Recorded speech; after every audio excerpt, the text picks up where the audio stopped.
Edge Nation, welcome back. This is Citizen Edge.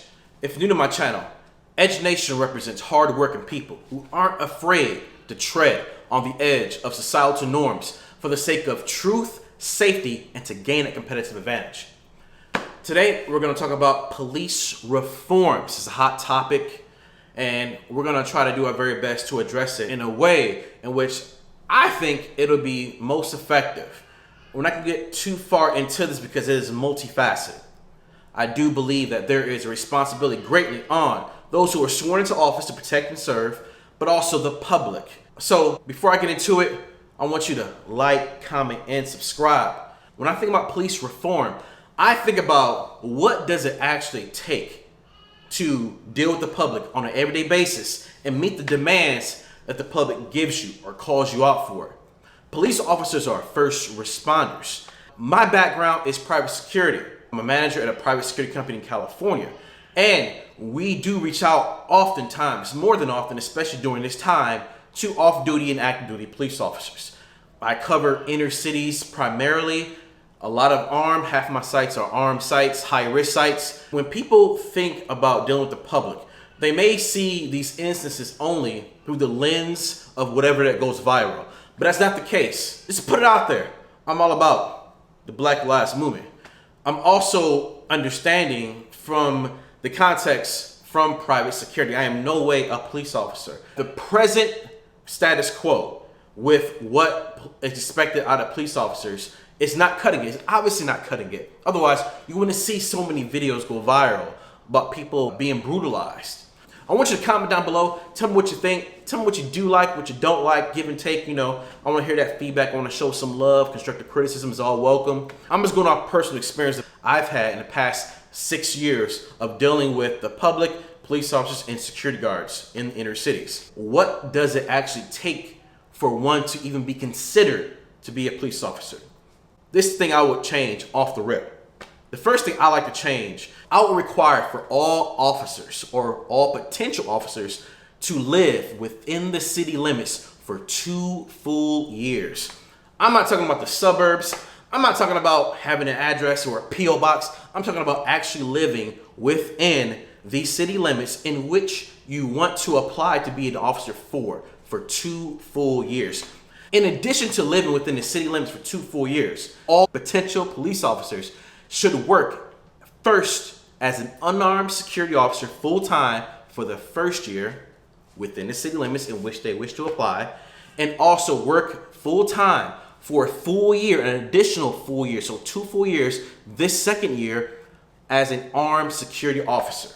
And one more caveat to that, as the unarmed and armed guard, this candidate cannot have no more than 3 major disciplinary infractions within a 30-day period at any given time during that 2 years working as an unarmed and armed guard. As a security officer, especially as an unarmed, that really gives the potential candidate experience in de-escalation. People try to equate security guards and police officers on some type of plane. They're not, no one thinks they're equal, but both wear badges, both protect or are supposed to protect the public, right? However, they're vastly different. The only thing we have in common is the handcuffs or the weapons you see on our duty belt and the patches. That's it. The buck stops there. There is no cavalry that comes to the aid of security officers when a guard is down. There is no big insurance policy or no union for the most part whenever a guard is in need. There are no powers outside of civil powers that an ordinary citizen has that a security officer has. We have the power to arrest only within the capacity and even a more condensed capacity as a regular citizen's arrest. There are people out there who say, oh, guards can't arrest people. That's a lie. There's a power to arrest, at least in California, and we're part of the most stringent states when it comes to laws dealing with the public, especially with security officers. And we have a powers to arrest, of course. We have handcuffs. Yes, we can arrest people. Whether you want to call it arrest, detain, doesn't matter. When a person's in cuffs to that person that's in cuffs, it doesn't matter who put it on. It's the same feeling. You're detained, okay? For those who don't know, it's so difficult to retain a job as a security guard at one site. That potential officer will then endure an environment in which they're scrutinized every inch of the way. So they can't get away with flipping their baton out and beating the heck out of somebody or tasing them. No, if you don't arrive on time, arrive in uniform, you don't have the look on your face, if you're not feeling your vibe, they will remove you from that site, no questions asked. If you're starting off on that type of playing field where you don't have any weapons on you, you are going to be affected. Whether you're going to say, this is not for me, I'm not with this, or you're going to be molded into an individual who has to use verbal judo, their mouth, their manners, rather than their fists or the weapons. I think that'd be a wealth of experience, especially within a year. Even after that, it's another year, full year, working full time. Full time, people. It's not part time. There are no cut corners around us. Working full time as an armed security officer. When you're armed as a security officer, you already know people are looking at you, people are testing you off, especially if you're a new face on site. People look you up and down, you know, you're gonna get tested. You're gonna get mean mugged, all that good stuff. After the potential candidate goes through these steps, 2 years as a resident, a year as an unarmed, and 1 year as an armed, then they will qualify to be presented in front of a panel so they can be considered to go into the police force. Now this panel is gonna be consisted of a representative from the community. So all those people, whether it's the neighborhood grandma, you know, the brother that shines shoes, or the local pimp, crackhead, doesn't matter. They put out a survey or did some type of secret shopper type of deal. It's gonna be a representative from the community. So all those instances, all those complaints, all those rumors, all those stereotypes are going to, and of course compliments, are going to come to fruition and be represented by the individual from the community. Then you're gonna have the business owner representative. So whether at your local grocery store, bank, doesn't matter. You're gonna have the perspective from the business owners. They want someone that's on time, professional. They want someone that is flexible, one that can delve into different personalities and be diverse and hold back on any type of grievances they may have. And then lastly, you have a representative from the police department. This panel, this reformation, is going to have to tell you why you were denied.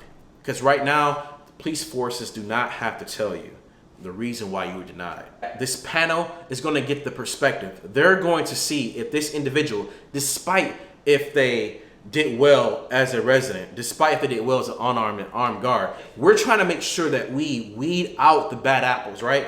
And I believe there are more than a few bad apples in every basket, for sure. We're gonna save what goes on past that, talk about different policy changes, training, funding, allocating what type of interest or focus that funding should go into. Because I'm not all about defunding. I want to fund correctly or allocate funds where it's needed the most. So we'll talk about that later. I want to throw something else in there. A lot of reasons why you don't get the truth out from police during an incident, especially a shooting, is because it is written within the police unions, the contracts, that a police officer cannot be interviewed on the crime scene or at the crime scene. That's bullcrap. I believe not only should they be required to be answered questions and interviewed at the crime scene, but that person who's interviewing them should be of an independent entity, not a representative from IA, Internal Affairs, or not a representative of the police department whatsoever. There's another reason why there are so many hurdles of trying to get correct police reform, and that's arbitrators. Those are people who act as mediums to avoid lawsuits in a court of law. They cross the T's, dot the I's, and come to an agreement between two parties to settle any type of lawsuits that may go into the courtroom. But let's change these individuals to be independent so we can get full transparency in the police department. Subscribe to my channel, ring the bell for notifications so you can stay updated with the latest and greatest of information. Edge Nation, Citizen Edge, and I'm out.